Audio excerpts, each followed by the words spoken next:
Cristo, o nosso santuário. Parte 01, dia 31 de maio de 2025.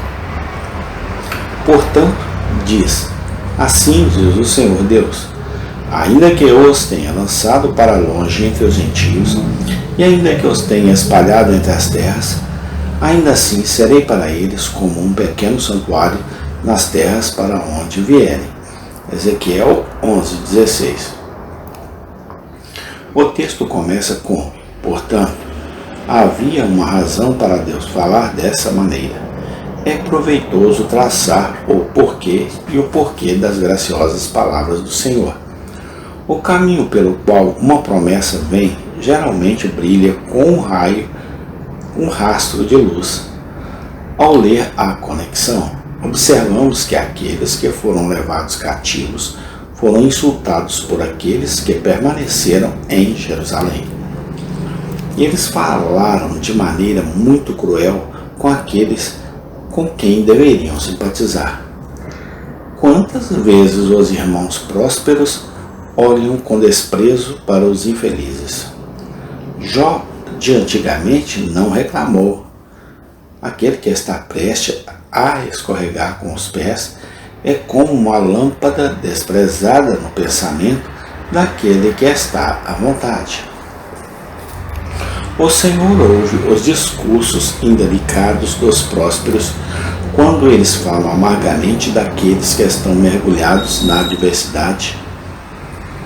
Leia o contexto. Filho do homem, teus irmãos, sim, teus irmãos, os homens de tua parentela e toda a casa de Israel, são aqueles a quem os habitantes de Jerusalém disseram: afastai-vos do Senhor. Esta terra é dada em posse. Essa linguagem não fraternal moveu o Senhor a enviar o profeta Ezequiel com palavras boas e proveitosas aos filhos do cativeiro. Muitas vezes a palavra cruel do homem tem sido a causa de uma terna palavra de Deus.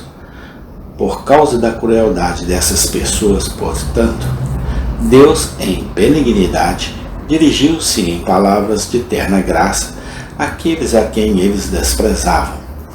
Como nos dias de nosso Salvador, a oposição dos fariseus agiam sobre o Salvador como aço contra a pederneira, e tirou dele faíscas brilhantes de verdade. Então, a maldade do homem tem sido frequentemente a causa pela qual a graça de Deus tem sido mais plenamente revelada. Isso é algum consolo, quando sob o severo castigo das línguas humanas. Pessoalmente, estou feliz com esse conforto. Eu estaria de bom grado em paz com todos os homens. Não pronunciaria desnecessariamente uma palavra de provocação. Mas é um mundo em que você não pode viver em paz a menos que esteja disposto a ser infiel à sua consciência. Ofensas, portanto, virão. Mas por que devemos nos preocupar indevidamente com essa provação? Quando percebemos que, da oposição à causa de Deus, surgem ocasiões para as maiores demonstrações do amor e poder de Deus? Se das chuvas obtivermos nossas colheitas, não lamentaremos quando o céu escurece e a chuva cair? Se a ira do homem é feita para louvar o Senhor, então que o homem fique irado, se assim o desejar. Irmãos, vamos nos preparar para suportar as feridas de línguas caluniosas. Levemos todos os discursos ásperos e críticas mordazes a Deus. Pode ser que ele ouça o que o inimigo disse, e que ele será muito lamentável para nós. Por causa da amargura do opressor, ele trará ao nosso coração pelo Espírito, com maior ternura e poder, alguma doce palavra dele que está escondida de nós em seu livro. Não desanime, mas vá até aquele que é o Deus de todo conforto, que conforta todos os que estão abatidos, e ele lhe dará uma palavra que curará suas feridas e soprará paz em seu espírito. Agora, para prosseguir imediatamente para o nosso texto, visto que a ocasião é um prefácio suficiente. Observemos, primeiro, onde o povo de Deus pode estar e ainda ser o povo de Deus. Eles podem ser, pela própria mão de Deus, espalhados entre os países e lançados longe entre os pagãos. E, em segundo lugar, o que Deus será para eles quando estiverem em tais circunstâncias? No entanto, serei para eles como um pequeno santuário nos países para onde vierem. Que o Espírito Santo que falou por Ezequiel fale através destas palavras aos nossos corações. Primeiro, então, onde o povo de Deus pode estar? Se você perguntar onde eles podem estar, a resposta para a pergunta é: primeiro, eles podem estar sob perigo e podem estar sob castigo. Se você se lembrar, no livro de Deuteronômio, Deus ameaçou Israel de que se eles, como nação, pecassem contra ele, seriam dispersos entre as nações e lançados para longe entre os pagãos. Muitas vezes eles pecaram.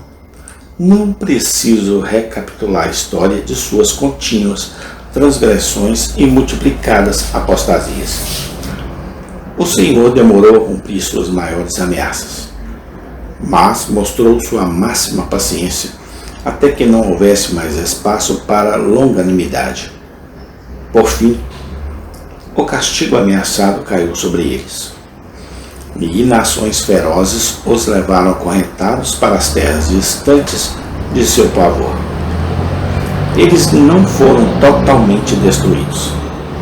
Sua dispersão entre o povo mostrou que eles ainda existiam, embora fossem um povo disperso e descascado.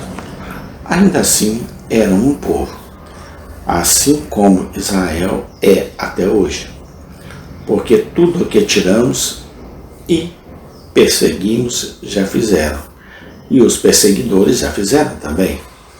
No entanto, o judeu ainda existe entre nós, assim como a sarça queimou no fogo, mas não foi consumida.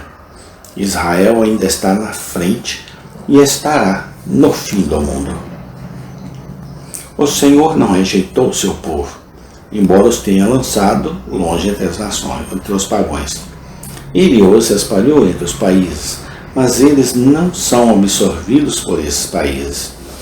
Eles ainda permanecem um povo separado para o Deus vivo, em quem ele ainda será glorificado. Mas com certeza, a semente escolhida foi castigada.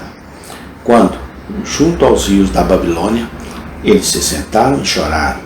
Sim, eles choraram quando se lembraram de Sião. Então eles estavam sob a pesada mão do Senhor. Os instruídos entre eles sabiam que seu exílio era fruto das transgressões de seus pais e resultado de suas próprias ofensas contra Deus. Amém. Tem continuação. Obrigado, Senhor.